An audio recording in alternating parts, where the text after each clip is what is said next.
Hello there. I may have to say I did procrastinate so much than trying to finish the whole series of overviewing the black metal weapon set, but I am here now.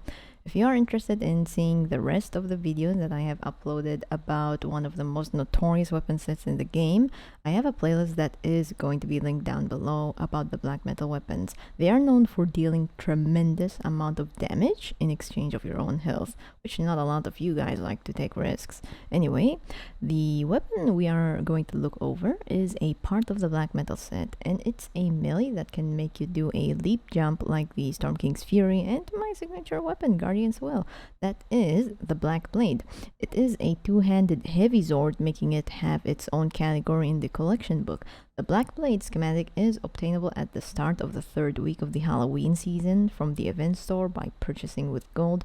You cannot get another copy from the Fortnite Llamas, as it only comes with just one copy per year. With that being said, the Black Blade is actually not a very bad melee weapon when I tried it a while ago. It does swing slow in terms of attack speed, hence being a heavy sword, but it hits husks hard enough even if it's merely locked to fire and physical elements. Its base damage, being a value of 75, is really what made the Black Blade looks unappealing, but stronger than you think, because a base damage of 75 for a sword is really decent. If you think that attack speed should still be the main point of any melees out there, then you should still stick with your Ravager or Crystsplosion Stormblade, because I can tell this Black Blade melee might be meant for a fun weapon to mess around. You do have to take a lot of risk with health when it comes to dealing damage with it, especially in close combat, since you take most of the damage whenever you get too close towards your enemies, either eliminating or hitting them a couple times, in which we can take a look on the 6 perks and the rest of what we can have on the Black Blade. So for my maxed Black Blade here, I have the 6 perk of reducing health for the area of effect damage whenever I eliminate any husks on the way. Having an increase of base damage between 26 to 151 is insanely great for a melee weapon that has 75 originated base damage at the cost of your health. Right below, I have attack speed, crit damage, and crit rating. Currently, I have fire element for this copy, but it can also be physical. And the last perk is 80% bonus damage based on lost health. So let us start off with the 6 perk on the top, since it's up there. The other two we can have is dealing 44% bonus damage against nature husks, and hitting an enemy at least 4 times without requiring to kill does the same thing as what I have currently. If you don't really want to lose health and only deal neutral damage, it is actually fine to have the 44% damage on nature husks, a regular crit build perks, and it'll still do a good job as a heavy sword.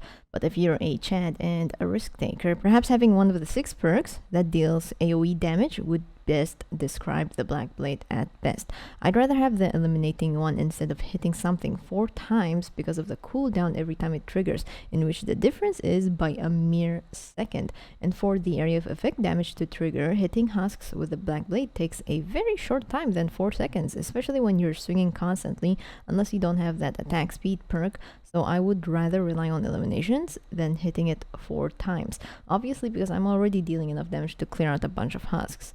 Anyways, this perk slot here can have one and only attack speed perk, meaning that having another attack speed is not possible for this melee weapon. But what's possible is being able to have double crit damage, or if you prefer having more overall damage, there's the 30% damage perk option. And life leech is another optional perk if you want to get some of your health back. The same thing can be said on this next slot perk, but without attack speed. On the 4th perk slot, movement speed is a thing for this, and heavy attack efficiency. I mean, this melee weapon can do a leap like the other few melee weapons in the game, so if you don't want to lose too much energy just for leaping around, then at least one energy efficiency perk is absolutely fine. If you still want to keep the critical rating, you can instead have heavy attack efficiency on the last slot perk right here. Damage to miss monsters and bosses perk is also a very good perk, as well as the 80% bonus damage based on lost health.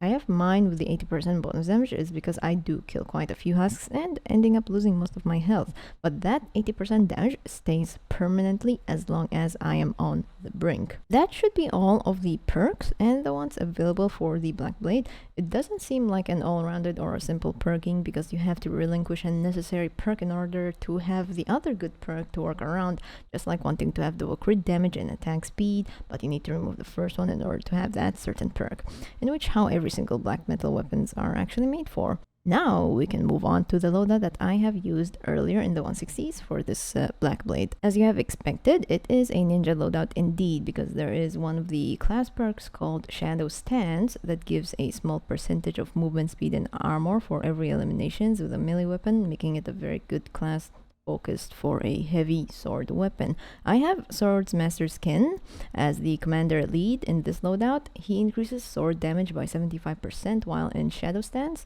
As explained what the class perk does earlier, Totally Rocking Out is our team perk here, activated with Battle Beat and Fumble. Monster Smash in support is great for a sword build because you have that Life Leech as another healing source than just the team perk, and it increases the amount of it depending on your lost health. Where Monster Ken is also great because I am clearly losing a lot of health, so his perk, increasing melee damage by 44%, really helps out with the Black Blade a lot. The less health you have, the more damage you deal. And the last one is, of course, more armor.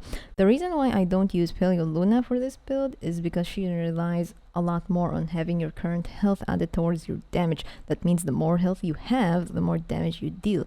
Basically, she does the opposite to what I'm trying to go for. Paleo Luna is definitely a very decent and a fantastic hero. But for this type of a risky build, I may have to keep her away for now, or whenever she has a place for this loadout, I will have her to fill the spot. That should be it for the Black Blade melee weapon. I may sound a bit biased when it comes to using any of the black metal weapons, but for this one, it isn't really as bad. It can do a leap attack, which will cost energy. It has the area of effect damage that goes for a half tile, and the base damage is high enough for the sword itself. If you still think the Black Blade looks unappealing without trying it out, you may have to just place it in your collection book and miss the fun. Anyways, I'll catch you guys in another one. Take care of yourself and love yourself.